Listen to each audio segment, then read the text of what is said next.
Operation ಕಮಲ ಈ ಮಾತು ಇದೀಗ ಕೈಪಾಳ್ಯದಲ್ಲಿ ತಳಮಳ ಹುಟ್ಟು ಹಾಕಿದೆ. ಹೀಗಾಗಿ ಕಾಂಗ್ರೆಸ್ ಶಾಸಕರು ರೆಸಾರ್ಟ್ ಸೇರಿದ್ದಾರೆ. ಅತ್ತ ಬಿಜೆಪಿ ಕೂಡ ತನ್ನ ಶಾಸಕರನ್ನ ರೆಸಾರ್ಟಿನಲ್ಲಿರಿಸಿದೆ. ಹಾಗಾದ್ರೆ ರೆಸಾರ್ಟ್ ರಾಜಕಾರಣ ಅಂತ್ಯವಾಗುವುದು ಯಾವಾಗ? ಇದರಲ್ಲಿ ಗೆಲ್ಲೋದು ಯಾರು, ಸೋಲೋದು ಯಾರು? ಇಂಥ ಪ್ರಶ್ನೆಗಳು ಇದೀಗ ಎಲ್ಲರನ್ನ ಕಾಡ್ತಿವೆ. ಆದ್ರೆ ನಾವಿವತ್ತು ತೋರಿಸೋ ಈ ಸ್ಟೋರಿಯನ್ನ ನೋಡಿದ್ರೆ ನೀವು ಶಾಕ್ ಆಗೋದು ಗ್ಯಾರಂಟಿ. ಯಾಕಂದ್ರೆ ಕೈ ಕಮಲಗಳ ಕುಸ್ತಿ ಮಧ್ಯೆ ಜೆಡಿಎಸ್ನ ದೊಡ್ಡಗೌಡರು ಒಂದು ಪವರ್ಫುಲ್ ಪ್ಲಾನ್ ಹೆಣೆದಿದ್ದಾರೆ. ಆ ಪ್ಲಾನ್ ಏನು ಅಂತ ಕೇಳಿ ಬಿಎಸ್ವೈ ಅಷ್ಟೇ ಅಲ್ಲ, ಖುದ್ದು ಪ್ರಧಾನಿ ಮೋದಿಯೇ ದಂಗಾಗಿ ಹೋಗಿದ್ದಾರೆ. ಹಾಗಾದ್ರೆ ದೇವೇಗೌಡರ ಆ ಪವರ್ಫುಲ್ ಪ್ಲಾನ್ ಏನು ತೋರಿಸ್ತೀವಿ ನೋಡಿ.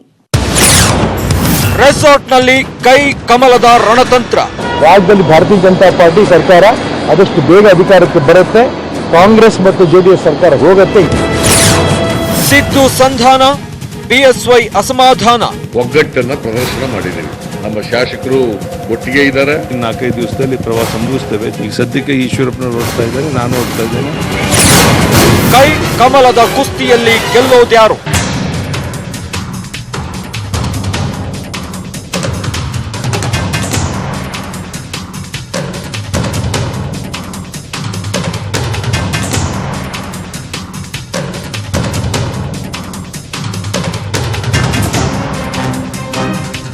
ಪ್ರಿಯ ವೀಕ್ಷಕರೇ, ಆಪರೇಷನ್ ಕಮಲಕ್ಕೆ ಕೈ ನಾಯಕರು ಕಂಗಾಲಾಗಿ ಹೋಗಿದ್ದಾರೆ.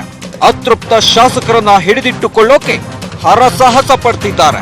ಹೀಗಾಗಿ ತನ್ನ ಶಾಸಕರನ್ನ ಬೆಂಗಳೂರಿನ ಈಗಲ್ಟನ್ ರೆಸಾರ್ಟ್ಗೆ ಶಿಫ್ಟ್ ಮಾಡಿ ಮನವೊಲಿಸೋ ಯತ್ನ ನಡೆಸುತ್ತಿದ್ದಾರೆ.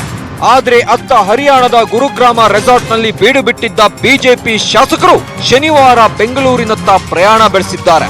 ಕಳೆದೊಂದು ವಾರದಿಂದ ಜನಪ್ರತಿನಿಧಿಗಳ ಈ ಕುಲಗೆಟ್ಟ ಪೊಲಿಟಿಕಲ್ ಡ್ರಾಮಾವನ್ನ ಕಂಡು ಜನ ಅಸಹ್ಯ ಪಟ್ಟುಕೊಳ್ತಿದ್ದಾರೆ. ಜನರಿಂದ ಆರಿಸಿ ಹೋದ ಜನಪ್ರತಿನಿಧಿಗಳು ರೆಸಾರ್ಟ್ ರಾಜಕಾರಣಕ್ಕೆ ಇಳಿದ್ರೆ ರಾಜ್ಯದ ಅಭಿವೃದ್ಧಿ ಕೆಲಸಗಳು ಹಳ್ಳ ಹಿಡಿಯುತ್ತವೆ ಅಂತ ಆಕ್ರೋಶ ವ್ಯಕ್ತಪಡಿಸಿದ್ದಾರೆ. ಹಾಗಾದ್ರೆ ರೆಸಾರ್ಟ್ ರಾಜಕಾರಣ ಅಂತ್ಯವಾಗೋದು ಯಾವಾಗ? ಕೈ ಕಮಲದ ಕುಸ್ತಿಯಲ್ಲಿ ಗೆಲ್ಲೋದ್ಯಾರು ಅನ್ನೋ ಅನುಮಾನಗಳು ಹುಟ್ಟಿಕೊಂಡಿವೆ.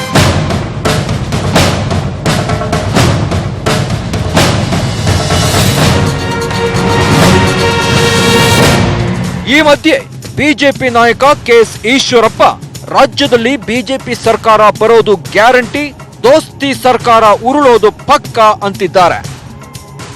ರಾಜ್ಯದಲ್ಲಿ ಭಾರತೀಯ ಜನತಾ ಪಾರ್ಟಿ ಸರ್ಕಾರ ಆದಷ್ಟು ಬೇಗ ಅಧಿಕಾರಕ್ಕೆ ಬರುತ್ತೆ. ಕಾಂಗ್ರೆಸ್ ಮತ್ತು ಜೆಡಿಎಸ್ ಸರ್ಕಾರ ಹೋಗುತ್ತೆ. ಆದ್ರೆ ಆಪರೇಷನ್ ಕಮಲದ ಮೂಲಕ ಅಧಿಕಾರ ಕೈವಶ ಮಾಡಿಕೊಳ್ಳೋಕೆ ಮುಂದಾಗಿರೋ ಬಿಜೆಪಿಯ ಈ ನಡೆಯ ಬಗ್ಗೆ ಮಾಜಿ ಸಿಎಂ ಸಿದ್ದರಾಮಯ್ಯ ಆಕ್ರೋಶ ವ್ಯಕ್ತಪಡಿಸಿದ್ದಾರೆ. Mr. Yediyurappa, when he became the chief minister in 2008, ಈ ಲೋಟಸ್ ಆಪರೇಷನ್ ಅನ್ನೋದು ಪದ ಬಳಕೆಗೆ ಬಂತು. ಅಲ್ಲಿವರೆಗೆ ಇರಲೇ ಇಲ್ಲ. ಇಂಥ ಲಫಂಗ ರಾಜಕಾರಣ ಶುರುವಾದದ್ದೇ ಈಗ. ಆಪರೇಷನ್ ಕಮಲಕ್ಕೆ ಕೈ ಹಾಕಿದ ಬಿಜೆಪಿ ನಾಯಕರು ಕೈ ಪಾಳೆಯದಲ್ಲಿ ನಡುಕ ಹುಟ್ಟಿಸಿದ್ದಾರೆ. ರೆಸಾರ್ಟ್ನಲ್ಲೇ ಕೂತು ರಣತಂತ್ರ ಹೆಣೆಯುತ್ತಿದ್ದಾರೆ. ಹೀಗಾಗಿ ಮುಂದೇನಾಗುತ್ತೋ ಅನ್ನೋ ಕುತೂಹಲ ಹೆಚ್ಚಾಗಿದೆ. ಆದ್ರೆ ಕೈ ಕಮಲದ ಕುಸ್ತಿ ಮಧ್ಯೆ ಜೆಡಿಎಸ್ ದಳಪತಿ ದೇವೇಗೌಡರು ಅದೊಂದು ಮಾಸ್ಟರ್ ಪ್ಲಾನ್ ಹೆಣೆದಿದ್ದಾರೆ. ಆ ಮಾಸ್ಟರ್ ಪ್ಲಾನ್ಗೆ ಬಿಜೆಪಿ ರಾಜ್ಯಾಧ್ಯಕ್ಷ ಬಿಎಸ್ ಯಡಿಯೂರಪ್ಪನವರೇ ದಂಗಾಗಿ ಹೋಗಿದ್ದಾರೆ. ರಾಜ್ಯದಲ್ಲಿ ಕಮಲದ ಎಲ್ಲ ಆಟಕ್ಕೂ ಅದೊಂದೇ ಮಾಸ್ಟರ್ ಪ್ಲಾನ್ ಚೆಕ್ ಇಡಲಿದೆ. ನೀವು ನಂಬಲ್ಲ, ದೇವೇಗೌಡರ ಆ ಪ್ಲಾನ್ಗೆ ಖುದ್ದು ಪ್ರಧಾನಿ ಮೋದಿ ಕೂಡ ಬೆಚ್ಚಿ ಬಿದ್ದಿದ್ದಾರೆ ಎನ್ನಲಾಗ್ತಿದೆ.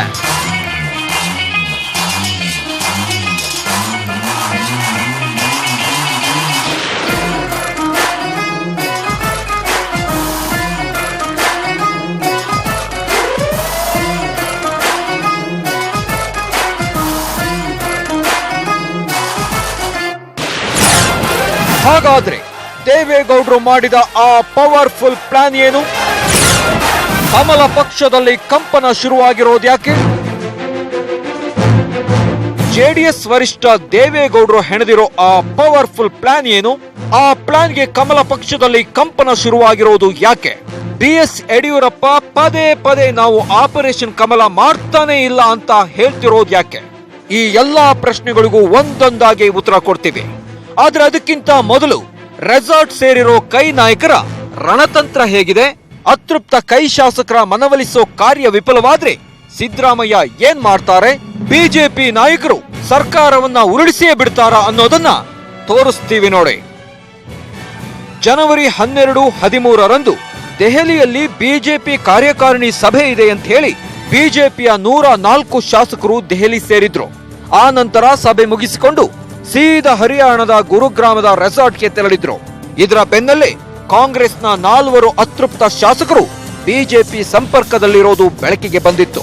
ಆಗ್ಲೇ ನೋಡಿ ರಾಜ್ಯದಲ್ಲಿ ಮತ್ತೆ ಆಪರೇಷನ್ ಕಮಲ ಸದ್ದು ಮಾಡಿತ್ತು. ಕೈಪಾಳ್ಯದಲ್ಲಿ ತಲ್ಲಣ ಉಂಟಾಗಿತ್ತು. ಆಗ ಕೂಡಲೇ ಮಧ್ಯಪ್ರವೇಶಿಸಿದ ಮಾಜಿ ಸಿಎಂ ಸಿದ್ದರಾಮಯ್ಯ ಮೀಟಿಂಗ್ಗಳ ಮೇಲೆ ಮೀಟಿಂಗ್ ನಡೆಸಿದ್ರು. ಕಾಂಗ್ರೆಸ್ನ ಟ್ರಬಲ್ ಶೂಟರ್ ಡಿಕೆ ಶಿವಕುಮಾರ್ ಅವರನ್ನ ಮುಂಬೈಗೆ ಕಳಿಸಿ ಇಬ್ಬರು ಅತೃಪ್ತ ಶಾಸಕರನ್ನ ಮನವೊಲಿಸುವಲ್ಲಿ ಯಶಸ್ವಿಯಾದ್ರು. ಆ ಮೂಲಕ ಬಿಜೆಪಿ ಆಪರೇಷನ್ ಕಮಲವನ್ನ 3ನೇ ಸಲ ಫ್ಲಾಪ್ ಆಗುವಂತೆ ಮಾಡಿದ್ರು.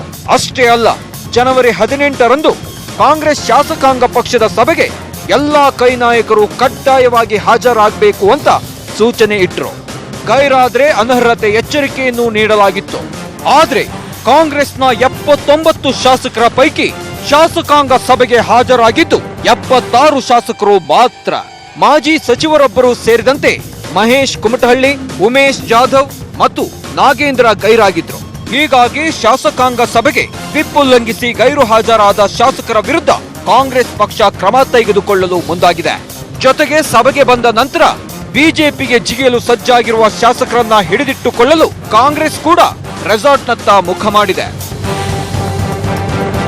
ಈ ಸರ್ಕಾರವನ್ನ, ಈ ಸಮ್ಮಿಶ್ರ ಸರ್ಕಾರವನ್ನು ಅಸ್ಥಿರಗೊಳಿಸಲಿಕ್ಕೆ ನರೇಂದ್ರ ಮೋದಿಯವರ ಆದಿಯಾಗಿ, ಅಮಿತ್ ಶಾ ಆದಿಯಾಗಿ, ಸೆಂಟ್ರಲ್ ಮಿನಿಸ್ಟರ್ಸ್ ಆದಿಯಾಗಿ ಎಲ್ಲರೂ ಕೂಡ ಇನ್ವಾಲ್ವ್ ಆಗಿದ್ದಾರೆ. ಆದ್ರೆ ಕೈ ಶಾಸಕರು ಎಷ್ಟು ದಿನ ರೆಸಾರ್ಟ್ನಲ್ಲಿರ್ತಾರೆ? ಅಲ್ಲಿ ಸಿದ್ದರಾಮಯ್ಯ ಅತೃಪ್ತ ನಾಯಕರ ಮನವೊಲಿಸುವಲ್ಲಿ ಸಫಲರಾಗ್ತಾರಾ? ಒಂದು ವೇಳೆ ವಿಫಲರಾದ್ರೆ ಮುಂದೇನಾಗುತ್ತೆ ಅನ್ನೋ ಅನುಮಾನಗಳು ಹುಟ್ಟಿಕೊಂಡಿವೆ. ಇತ್ತ 4 ಶಾಸಕರು ಶಾಸಕಾಂಗ ಪಕ್ಷದ ಸಭೆಗೆ ಗೈರಾಗಿರೋದ್ರಿಂದ ಸಂಭ್ರಮದಲ್ಲಿರುವ ಬಿಜೆಪಿ ಸರ್ಕಾರ ರಚನೆಯ ಹುಮ್ಮಸ್ಸಿನಲ್ಲಿದೆ. ಇನ್ನಷ್ಟು ಶಾಸಕರನ್ನ ಸದ್ಯದಲ್ಲಿಯೇ ಒಗ್ಗೂಡಿಸಿ ಸರ್ಕಾರ ರಚನೆ ಮಾಡೋದಾಗಿ ಹೇಳುತ್ತಿದೆ. 4 ಅತೃಪ್ತ ಕೈ ಶಾಸಕರು ರಾಜೀನಾಮೆ ಕೊಡ್ತಾರಾ? 4 ರಾಜೀನಾಮೆ ಕೊಟ್ರೆ ಉರುಳುತ್ತಾ ಸರ್ಕಾರ? ಸದ್ಯ ಕೇವಲ 4 ಅತೃಪ್ತ ಶಾಸಕರು ರಾಜೀನಾಮೆ ಕೊಟ್ರೆ ದೋಸ್ತಿ ಸರ್ಕಾರಕ್ಕೆ ಯಾವುದೇ ಸಮಸ್ಯೆ ಇಲ್ಲ. ಆದ್ರೆ ಮತ್ತಷ್ಟು ಕೈ ಶಾಸಕರು ರಾಜೀನಾಮೆ ಕೊಟ್ರೆ ಸರ್ಕಾರ ಬೀಳೋದು ಗ್ಯಾರಂಟಿ ಅನ್ನೋ ಮಾತುಗಳಿವೆ. ಹಾಗಾದ್ರೆ ಬಿಜೆಪಿ ಸಂಪರ್ಕದಲ್ಲಿ ಇದ್ದಾರೆ ಎನ್ನಲಾದ ಕೈ ಶಾಸಕರು ಯಾರು ಗೊತ್ತಾ? ಶಿವರಾಮ್ ಹೆಬ್ಬಾರ್, ಗಣೇಶ್, ಪ್ರತಾಪ್ ಗೌಡ, ಭೀಮಾ ನಾಯಕ್, ಆನಂದ್ ಸಿಂಗ್ ಹಾಗೂ ರಾಜೇಗೌಡ ಅವರು ಮತ್ತೆ ಬಿಜೆಪಿ ಹಿಡಿತಕ್ಕೆ ಸಿಲುಕಬಹುದೆಂಬ ಅನುಮಾನ ವ್ಯಕ್ತವಾಗಿದೆ. ಈ ಹಿನ್ನೆಲೆಯಲ್ಲಿ ಇವರನ್ನ ರೆಸಾರ್ಟ್ನಲ್ಲಿ ಇರಿಸಿಕೊಳ್ಳಲಾಗಿದೆ. ಜೊತೆಗೆ ಇವರ ಮೊಬೈಲ್ ಸಂಪರ್ಕದ ಮೇಲೂ ಹದ್ದಿನ ಕಣ್ಣಿಡಲಾಗಿದೆ. ಹೀಗೆ ಕೈ ಶಾಸಕರು ರೆಸಾರ್ಟ್ ಸೇರಿರೋದ್ರಿಂದ ಬಿಜೆಪಿಯ ಆಪರೇಷನ್ ಕಮಲಕ್ಕೆ ಹಿನ್ನಡೆಯಾಗಿದೆಯಂತೆ. ಹೀಗಾಗಿ ಇಷ್ಟು ದಿನ ಹರಿಯಾಣದ ಗುರುಗ್ರಾಮದ ರೆಸಾರ್ಟ್ನಲ್ಲಿದ್ದ ಬಿಜೆಪಿ ಶಾಸಕರು ಬೆಂಗಳೂರಿಗೆ ವಾಪಸ್ ಬರೋದಾಗಿ ಬಿಎಸ್ವೈ ಹೇಳಿದ್ದಾರೆ. ಅಷ್ಟೇ ಅಲ್ಲ, ನಾವು ಆಪರೇಷನ್ ಕಮಲಕ್ಕೆ ಕೈ ಹಾಕೇ ಇಲ್ಲ ಅಂತಿದ್ದಾರೆ. ಈ ಬಗ್ಗೆ ಸ್ವಲ್ಪ ಮಾಹಿತಿಗಳನ್ನು ತಗೊಂಡು ಬಂದರೆ DC ಹತ್ರ ಕೂತ್ಕೊಂಡು ಚರ್ಚೆ ಮಾಡಿದ್ರೆ ವಾಸ್ತವಿಕ ಸ್ಥಿತಿ ಅನ್ನೋದು ಗೊತ್ತಾಗುತ್ತೆ. ಸಾರ್ವಜನಿಕರ ಜೊತೆ ಚರ್ಚೆ ಮಾಡಿದಾಗ ಅನುಕೂಲ ಆಗುತ್ತೆ ಅನ್ನೋ ದೃಷ್ಟಿಯಿಂದ ಒಂದು 5-6 ತಂಡಗಳಲ್ಲಿ ಹೋಗ್ತಾ ಇದ್ದೇವೆ. ಈಗ ಒಬ್ಬೊಬ್ಬರೇ ನಮ್ಮ ಮುಖಂಡರು ಬರ್ತಾ ಇದ್ದಾರೆ. ಒಂದು 5-6 ತಂಡಗಳಲ್ಲಿ ಒಂದು 15-20 ಜಿಲ್ಲೆಗಳಿಗೆ ಇನ್ನು 4-5 ದಿವಸದಲ್ಲಿ ಪ್ರವಾಸ ಮುಗಿಸ್ತೇವೆ. ಜಗದೀಶ್ ಶೆಟ್ಟರು ಈಗ ಬರ್ತಾ ಇದ್ದಾರೆ. ಅವ್ರ ಜೊತೆಗೂ ಅವ್ರು ಯಾವ ಕಡೆ ಪ್ರವಾಸ ಮಾಡ್ತಾರೆ ಅಂತೇಳಿ ಚರ್ಚೆ ಮಾಡಿ ಈಗ ಸದ್ಯಕ್ಕೆ ಈಶ್ವರಪ್ಪನವ್ರು ಹೊರಡ್ತಾ ಇದ್ದಾರೆ, ನಾನು ಹೊರಡ್ತಾ ಇದ್ದೇನೆ, ಉಳಿದೆಲ್ಲ ಮುಖಂಡರ ಜೊತೆಗೆ ಚರ್ಚೆ ಮಾಡ್ತಾರೆ. ಯಡಿಯೂರಪ್ಪನವರ ಬಾಯಿಂದ ಇಂಥ ಮಾತು ಬರೋದಕ್ಕೆ ಕಾರಣ ಜೆಡಿಎಸ್ ವರಿಷ್ಠ ಎಚ್ ಡಿ ದೇವೇಗೌಡ ಅಂತ ಹೇಳಲಾಗುತ್ತೆ. ಅವ್ರು ಹೆಣೆದಿರೋ ಆ ಪವರ್ಫುಲ್ ಪ್ಲಾನೇ ಕಾರಣ ಅಂತ ಹೇಳಲಾಗ್ತಿದೆ. ಅಷ್ಟಕ್ಕೂ ಆ ಪ್ಲಾನ್ ಏನು ಅಂತೀರಾ? ಅದೇ ಆಪರೇಷನ್ ತೆನೆ ಹೊತ್ತ ಮಹಿಳೆ. ಎಸ್, ನಿಜ ಹೇಳಬೇಕು ಅಂದ್ರೆ ಇಲ್ಲಿ ಅಸಲಿಗೆ ಆಟ ಶುರು ಮಾಡಿದ್ದೇ ದೇವೇಗೌಡರು. ದೇವೇಗೌಡರು ಶುರು ಮಾಡಿದ ಆಟದಲ್ಲಿ ಬಿಜೆಪಿ ಮತ್ತು ಕಾಂಗ್ರೆಸ್ ನಾಯಕರು ಪಾತ್ರಧಾರಿಗಳಾಗಿದ್ದಾರೆ ಎನ್ನಲಾಗಿದೆ. ದೇವೇಗೌಡರು ಶುರು ಮಾಡಿದ ಆಪರೇಷನ್ ತೆನೆ ಹೊತ್ತ ಮಹಿಳೆಯನ್ನ ಸಲೀಸಾಗಿ ಸಿಎಂ ಕುಮಾರಸ್ವಾಮಿ ನಿಭಾಯಿಸಿದ್ರು ಅಂತ ಹೇಳಲಾಗಿದೆ. ಹೀಗಾಗಿನೇ ಈ ಹಿಂದೆ ಕುಮಾರಸ್ವಾಮಿ ನನ್ನ ಸಂಪರ್ಕದಲ್ಲೂ ಬಿಜೆಪಿ ಎಂಎಲ್ಎಗಳು ಇದ್ದಾರೆ ಎಂದಿದ್ದು ಅನ್ನೋ ಮಾತುಗಳಿವೆ. ನನ್ನ ಜೊತೆ ಹಳೆ ಸಂಬಂಧ ಇಟ್ಕೊಂಡವರಲ್ಲ, ಹಿಂದೆ ಅವ್ರ ಜೊತೆ ಸರ್ಕಾರ ಮಾಡಿದ್ನಲ್ಲ, ಆ ಪ್ರೀತಿ ವಿಶ್ವಾಸ ಇಟ್ಕೊಂಡಿರೋ ಕೆಲವರು ಇದ್ದಾರೆ. ಕೆಲವರು ನಾನು ಮೈಸೂರು ಭಾಗದವ್ರನ್ನ ಯಾರು ಟಚ್ ಮಾಡಿಲ್ಲ. ಪಾಪ ಅವ್ರ ಹೆಸರನ್ನ ಯಾಕೆ ತರ್ತೀವಿ? ಅಲ್ಲಿ ಏನ್ ನೀವು ಹೆಸರು ಹಾಕೊಂಡಿದ್ರೆ ಆ ಹೆಸರುಗಳು ಯಾವುದೂ ಇಲ್ಲ. ನನ್ನ ಹತ್ರ ಪಟ್ಟಿನೇ ಬೇರೆ. ಕುಮಾರಸ್ವಾಮಿ ಹೇಳಿದ ಇಂಥ ಹೇಳಿಕೆಯಿಂದಾನೇ ಬಿಜೆಪಿ ನಾಯಕರು ದಂಗಾಗಿ ಹೋಗಿದ್ರು. ಬಿಜೆಪಿ ತಮ್ಮ ಶಾಸಕರನ್ನ ರಕ್ಷಿಸಿಕೊಳ್ಳೋಕೆ 104 ಶಾಸಕರನ್ನು ದೆಹಲಿಗೆ ಶಿಫ್ಟ್ ಮಾಡಿದ್ರು ಅಂತ ಹೇಳಲಾಗುತ್ತೆ. ಆಪರೇಷನ್ ಕಮಲಕ್ಕೆ ಆಪರೇಷನ್ ಮಾಡಲು ಹೊರಟಿದ್ದಾರಾ ದಳಪತಿಗಳು? ಬಿಜೆಪಿ ಶಾಸಕರನ್ನ ಜೆಡಿಎಸ್ ಸೆಳೆಯಲು ಯತ್ನಿಸುತ್ತಿದ್ಯಾ? ಆಪರೇಷನ್ ಕಮಲಕ್ಕೆ ದಳಪತಿಗಳು ಕೌಂಟರ್ ಆಪರೇಷನ್ ಶುರು ಮಾಡಿದ್ದು ಯಾವಾಗ? ಜೆಡಿಎಸ್ ಸಂಪರ್ಕದಲ್ಲಿರೋ ಬಿಜೆಪಿ ಶಾಸಕರಾದ್ರೂ ಯಾರು? ಬಿಜೆಪಿ ಕೋಟೆಯನ್ನೇ ಕುಟ್ಟಿ ಕೆಡವಲು ದೊಡ್ಡಗೌಡರು ಮಾಡಿಕೊಂಡಿರೋ ಆ ಪವರ್ಫುಲ್ ಪ್ಲಾನ್ ಏನು? ಎಲ್ಲಿದೆ ನೋಡಿ ಪಿನ್ ಟು ಪಿನ್ ಡೀಟೇಲ್. ರಾಜ್ಯದಲ್ಲಿ ಕಾಂಗ್ರೆಸ್ ಮತ್ತು ಜೆಡಿಎಸ್ ದೋಸ್ತಿ ಸರ್ಕಾರ ಅಸ್ತಿತ್ವಕ್ಕೆ ಬಂದ ದಿನವೇ ಬಿಜೆಪಿ ಆಪರೇಷನ್ ಕಮಲಕ್ಕೆ ಕೈ ಹಾಕಿತ್ತು. ಮಾಜಿ ಸಚಿವ ಗಾಲಿ ಜನಾರ್ದನ ರೆಡ್ಡಿ, ಬಿ ಶ್ರೀರಾಮುಲು, ಯಡಿಯೂರಪ್ಪ ಸೇರಿದಂತೆ ಸಾಕಷ್ಟು ಬಿಜೆಪಿ ನಾಯಕರು ಕಾಂಗ್ರೆಸ್ ಶಾಸಕರನ್ನ ಸೆಳೆಯಲು ಯತ್ನ ಮಾಡಿದ್ರು.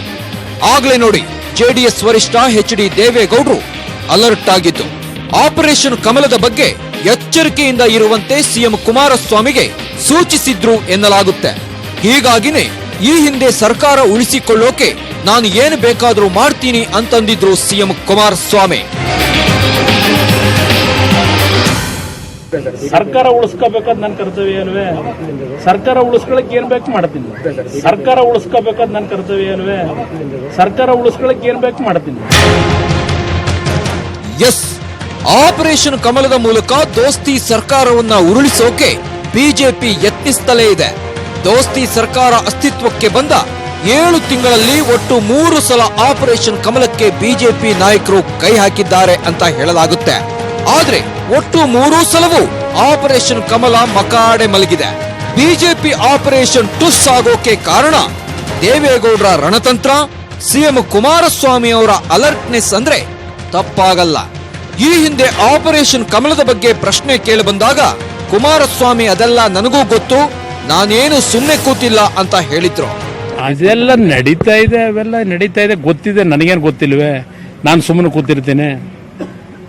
ಆ ಹಣ ಎಲ್ಲೆಲ್ಲಿ ಸಂಗ್ರಹ ಮಾಡ್ತಾ ಇದ್ದಾರೆ, ಯಾರ್ಯಾರಾದ್ರೂ ಹಿಂದೆ ಇರ್ತಕ್ಕಂಥ ಕಿಂಗ್ ಪಿನ್ಗಳು ದುಡ್ಡನ್ನು ಸಂಗ್ರಹ ಮಾಡಲಿಕ್ಕೆ, ಅದು ಎಲ್ಲದಕ್ಕೂ ನಾನು ಏನೇನು ಕ್ರಮ ತೆಗೆದುಕೋಬೇಕು ಕಾನೂನಿನ ದೃಷ್ಟಿಯೊಳಗೆ ಏನೇನು ಮಾಡ್ಬೇಕು ಪ್ರಾರಂಭ ಮಾಡ್ತೀನಿ. ಸುಮ್ಮನೆ ಇರ್ತೀನ? ಕೆಲ ಮೂಲಗಳ ಪ್ರಕಾರ ಒಟ್ಟು 6 ಮಂದಿ ಬಿಜೆಪಿ ಶಾಸಕರು ಜೆಡಿಎಸ್ ಸಂಪರ್ಕದಲ್ಲಿದ್ದಾರಂತೆ.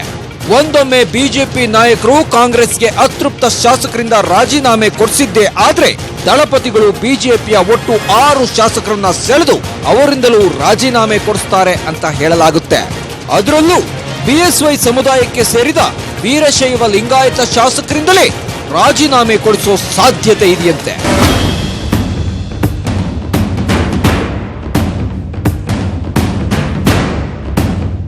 ಹಾಗಾದ್ರೆ ಜೆಡಿಎಸ್ ಸಂಪರ್ಕದಲ್ಲಿರೋ ಆ 6 ಬಿಜೆಪಿ ಶಾಸಕರು ಯಾರು ಗೊತ್ತಾ? ಅದನ್ನೀಗ ನಾವು ತೋರಿಸ್ತೀವಿ ನೋಡಿ. ರಾಯಚೂರು ಜಿಲ್ಲೆಯಿಂದ ಒಬ್ಬ ಬಿಜೆಪಿ ಶಾಸಕ ಜೆಡಿಎಸ್ ವರಿಷ್ಠ ದೇವೇಗೌಡರ ಜೊತೆ ನಿಕಟವಾಗಿ ಸಂಪರ್ಕ ಹೊಂದಿದ್ದಾರಂತೆ. ಬೆಳಗಾವಿಯಲ್ಲಿರೋ ಒಬ್ಬ ಕಮಲ ಶಾಸಕ ಜೆಡಿಎಸ್ ಜೊತೆ ಉತ್ತಮ ಸಂಬಂಧ ಹೊಂದಿದ್ದಾರೆ. ಮಧ್ಯ ಕರ್ನಾಟಕದಲ್ಲಿ ಒಬ್ಬರಲ್ಲ 2 ಬಿಜೆಪಿ ಶಾಸಕರನ್ನ ಸೆಳೆಯೋಕೆ ದಳಪತಿಗಳು ಪ್ಲಾನ್ ಮಾಡಿದ್ದಾರಂತೆ. ಹಾಗೇನೆ ಹೈದರಾಬಾದ್ ಕರ್ನಾಟಕ ಮತ್ತು ಬೆಂಗಳೂರಿನಿಂದ ತಲಾ ಒಬ್ಬೊಬ್ಬ ಬಿಜೆಪಿ ಶಾಸಕರು ಜೆಡಿಎಸ್ ಜೊತೆ ನಿರಂತರ ಸಂಪರ್ಕದಲ್ಲಿದ್ದಾರೆ. ದಳಪತಿಗಳು ಹೇಳಿದ್ರೆ ಬಿಜೆಪಿಗೆ ರಾಜೀನಾಮೆ ನೀಡಲು ಸಿದ್ಧರಾಗಿದ್ದಾರೆ ಅಂತ ಹೇಳಲಾಗುತ್ತೆ. ದೇವೇಗೌಡರ ಇಂಥ ಮಾಸ್ಟರ್ ಪ್ಲಾನ್ ನೋಡಿ ಬಿಎಸ್ವೈ ಮತ್ತು ಪ್ರಧಾನಿ ಮೋದಿ ಕೂಡ ದಂಗಾಗಿ ಹೋಗಿದ್ದಾರೆ ಅಂತ ಹೇಳಲಾಗುತ್ತೆ. ಇದೇ ಕಾರಣಕ್ಕೆ ಇತ್ತೀಚೆಗೆ ದೆಹಲಿಯಲ್ಲಿ ಮಾಧ್ಯಮಗಳ ಮುಂದೆ ಮಾತಾಡ್ತಾ ಸಿಎಂ ಕುಮಾರಸ್ವಾಮಿ ಅವರೇ ನಮ್ಮ ಶಾಸಕರನ್ನ ಸೆಳೆಯಲು ಯತ್ನಿಸುತ್ತಿದ್ದಾರೆ ಅಂತ ಹೇಳಿದ್ರು. ಕುಮಾರಸ್ವಾಮಿ ಅವರು ಏನ್ ಪ್ರಯತ್ನ ಮಾಡ್ತಾ ಇದ್ದಾರೆ? ಇವತ್ತು ಭಾರತೀಯ ಜನತಾ ಪಾರ್ಟಿಯ ಶಾಸಕರನ್ನ ಕಾಂಟ್ಯಾಕ್ಟ್ ಮಾಡುವಂತ ಪ್ರಯತ್ನ ಮಾಡಿ ಅವರೇ ಹೇಳಿಕೆ ಕೊಟ್ಟಿರುವಂತ ಹೇಳಿಕೆ ಪ್ರಕಾರ ಬಹಳ ಜನ ಬಿಜೆಪಿ ಶಾಸಕರು ನಮ್ಮ ಜೊತೆಗಿದ್ದಾರೆ, ನನ್ನ ಟಚ್ ಅಲ್ಲಿ ಇದ್ದಾರೆ. ಅನ್ನೋ ಪ್ರಯತ್ನ, ಮತ್ತು ಕಲಬುರಗಿನಲ್ಲಿ ನಮ್ಮೊಬ್ಬ ಶಾಸಕನನ್ನು ನಾನು ಮಂತ್ರಿ ಮಾಡ್ತೀನಿ, ಹಣ ಕೊಡ್ತೀನಿ ಬಾ ಅಂತ ಕರೆದಂಥದ್ದು, ಅದೆಲ್ಲ ಉದಾಹರಣೆಗಳು ಬೇಕಾದಷ್ಟಿದೆ. ಆರ್ಟ್ಸ್ ಟ್ರೇಡಿಂಗ್ ಮಾಡ್ತಾ ಇರುವಂಥದ್ದು, BJP ಶಾಸಕನ ಸೆಳೆಯುವಂಥ ಪ್ರಯತ್ನ ಮಾಡ್ತಾ ಇರುವಂಥದ್ದು, ಬಹುಮತ ಇದ್ರೂ ಸಹ ಕಾಂಗ್ರೆಸ್ JDS ಆ ಪ್ರಯತ್ನ ಮಾಡ್ತಾ ಇದೆ ಹೊರತು ಭಾರತೀಯ ಜನತಾ ಪಾರ್ಟಿ ಮಾಡ್ತಾ ಇಲ್ಲ. ಇದಷ್ಟೇ ಅಲ್ಲ, ಬಿಜೆಪಿ ಮುಖಂಡ KS ಈಶ್ವರಪ್ಪ ಕೂಡ ಇಂಥದ್ದೇ ಒಂದು ಹೇಳಿಕೆಯನ್ನ ನೀಡಿದ್ದಾರೆ. ಭಾರತೀಯ ಜನತಾ ಪಾರ್ಟಿಯ ಕೆಲವರು MLAಗಳ ಮೇಲೆ ಮುಖ್ಯಮಂತ್ರಿ ಕುಮಾರಸ್ವಾಮಿಗಳನ್ನೇ ಅವರ ಪಕ್ಷಕ್ಕೆ ಸೇರಿಸ್ಕೊಡುತ್ತೆ ಪ್ರಯತ್ನದ ಅಂಶ ನಮ್ಮ ಗಮನಕ್ಕೆ ಬಂತು. ವಿಶೇಷವಾಗಿ ಆಳಂದ ಶಾಸಕರಾದ ಸುಭಾಷ್ ಗುತ್ತೇದಾರ್ಗೆ ಬಾ ನಮ್ಮ ಪಕ್ಷಕ್ಕೆ, ನಿನಗೇನು ಬೇಕಾದ್ರೂ ಕೊಡ್ತೀವಿ, ಮಂತ್ರಿ ಮಾಡ್ತೀವಿ, ಈ ಮಾತುಗಳು ಹೇಳಿದರು. ಜೊತೆಗೆ ಮುಖ್ಯಮಂತ್ರಿ ಹೇಳಿದ್ರು 3 ಜನ BJP MLAಗಳು ನಮ್ಮ ಸಂಪರ್ಕದಲ್ಲಿದ್ದಾರೆ ಅಂತ. ಇದನ್ನು ಗಮನಿಸಿದ ತಕ್ಷಣ ನಮಗನ್ನಿಸ್ತು ಕಾಂಗ್ರೆಸ್ ಮತ್ತು JDSನಲ್ಲಿರುವಂಥ ಗುಂಪುಗಾರಿಕೆ ಗೊಂದಲವನ್ನು ಸರಿ ಮಾಡೋಕ್ಕೆ BJP MLAಗಳ ಮೇಲೆ ಗಮನ ಹರಿಸಿದ್ದಾರೆ ಅಂತ. ಅದೇನೇ ಇರಲಿ, ಬಿಜೆಪಿ ಆಪರೇಷನ್ ಕಮಲಕ್ಕೆ ದೇವೇಗೌಡರು ಮತ್ತು CM ಕುಮಾರಸ್ವಾಮಿ ಕೌಂಟರ್ ಆಪರೇಷನ್ ಶುರು ಮಾಡಿದ್ದಾರೆ. ರಾಜ್ಯದಲ್ಲಿ ದೋಸ್ತಿ ಸರ್ಕಾರ ಅಸ್ತಿತ್ವಕ್ಕೆ ಬಂದ ದಿನದಿಂದಲೇ ಬಿಜೆಪಿ ಆಪರೇಷನ್ ಕಮಲ ಶುರು ಮಾಡಿದ್ರೆ ಕೌಂಟರ್ ಆಪರೇಷನ್ ಮಾಡೋಕೆ ಎಲ್ಲ ಸಿದ್ಧತೆ ನಡೆಸಿದ್ರು ಅಂತ ಹೇಳಲಾಗುತ್ತೆ.